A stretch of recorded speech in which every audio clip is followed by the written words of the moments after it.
জয় শিব শম্ভু। আমি স্বপ্না, আর আমি আজকে বৃহৎ শিব মহাপুরাণের অষ্টম অধ্যায়ের পার্বতীর তপস্যা এবং হর পার্বতী সংবাদ পাঠ করতে চলেছি। তোমরা সকলে চলে এসো শিব পুরাণের মধুর বাণী শ্রবণ করতে।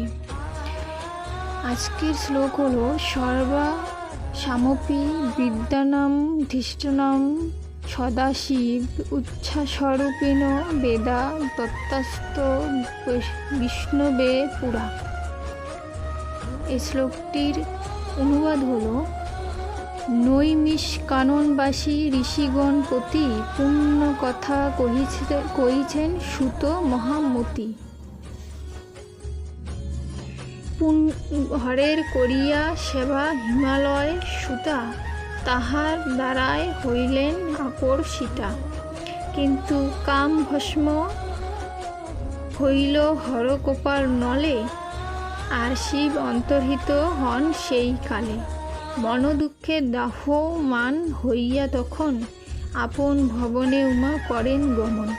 হা হতাস্মি বলিয়া পার্বতী অতঃপর, আপন রূপের নিন্দা করে নিরন্তর। কিবা স্বপ্নে কিবা পানে ভজনে গমনে, নিজ রূপে ধিক্কার দিলেন সর্বক্ষণে। আপনার বস্ত্রাঞ্চল করিতে ধারণ, মহেশের চেষ্টা সদা করিয়া স্মরণ। অতিশয় দুঃখ পান পার্বতী অন্তরে, সর্বক্ষণ শিব শিব উচ্চারণ করে। তখন নারদ ঋষি করিয়া গমন, উমার দুঃখের কথা করেন শ্রবণ। তবে ঋষি কহিলেন পার্বতীর প্রতি, তপস্যায় লভ্য হন দেব পশুপতি। ব্রহ্মাদি দেবতাগণ তপস্যা ব্যতীত তারে লাভ করিতে না পারেন নিশ্চিত। পার্বতীকে এইরূপ উপদেশ দিয়া, অন্যত্র গেলেন ঋষি বিনা বাজাইয়া। তবে নারদের বাক্যকৃত উমা সতী, করিবে কঠোর তপ স্থির পরিণতি। হিমালয় পতি উমা কহেন তখন, মহারণ্য আমি পিতা করিব গমন। তথায় করিব তীব্র তপস্যাচরণ, দেব দেব হরের করিব আরাধন। কন্যার দুস্তর বাক্য শুনি হিমালয়, কঠোর ইচ্ছায় বাধা উচিত না হয়। এই মত চিন্তা করি মহাগিরিবর, কন্যার প্রস্তাবে রাজি হন অতঃপর। মাতা মেনকার প্রতি কহে পরে সতী, কাননে পশিব আমি দাও অনুমতি। কন্যার এমন বাক্য করিয়া শ্রবণ, অতীব দুঃখিত হন মেনকা তখন। উমাকে লইয়া কোলে কহেন আদরে, কি কারণে দুঃখ তোর রয়েছে অন্তরে। পূর্বেতে বহুত তপ করিলি নিশ্চয়, সেই হেতু সেই গৃহে তোর জন্ম হয়। তপস্যা করিতে তুই যাইবি কোথায়, কিসের অভাব তোর বল রে আমায়। সকল দেবতাগণ হেতা উপস্থিত, সকল প্রকার তীর্থ হয় অবস্থিত। তার গৃহে রহি তপ কর ইচ্ছা মতো, তাতে সিদ্ধিলাভ তোর হইবে নিশ্চিত।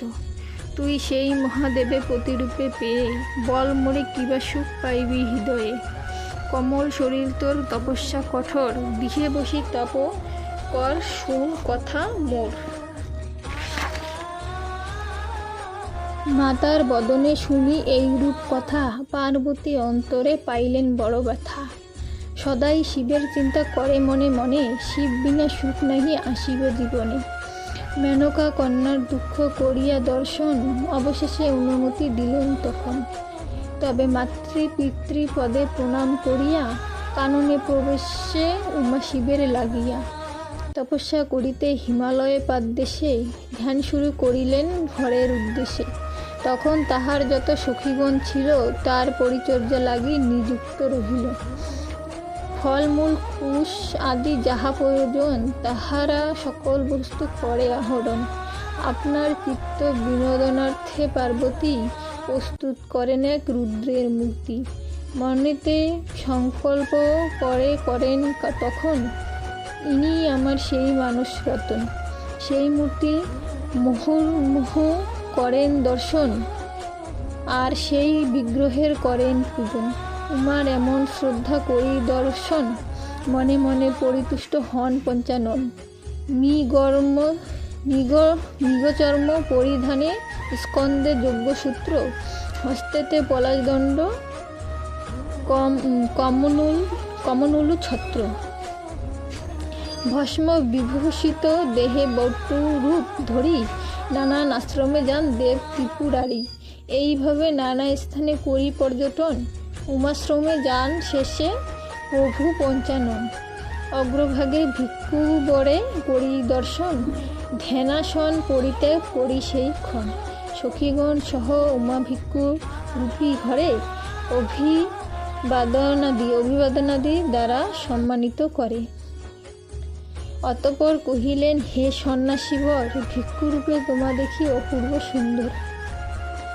আজকে শিবপুরাণের অষ্টম অধ্যায়ের মানে 3টে পাঠ পাঠ করেছি, আর বাকি পাঠগুলো এর পরের দিন পাঠ করবো।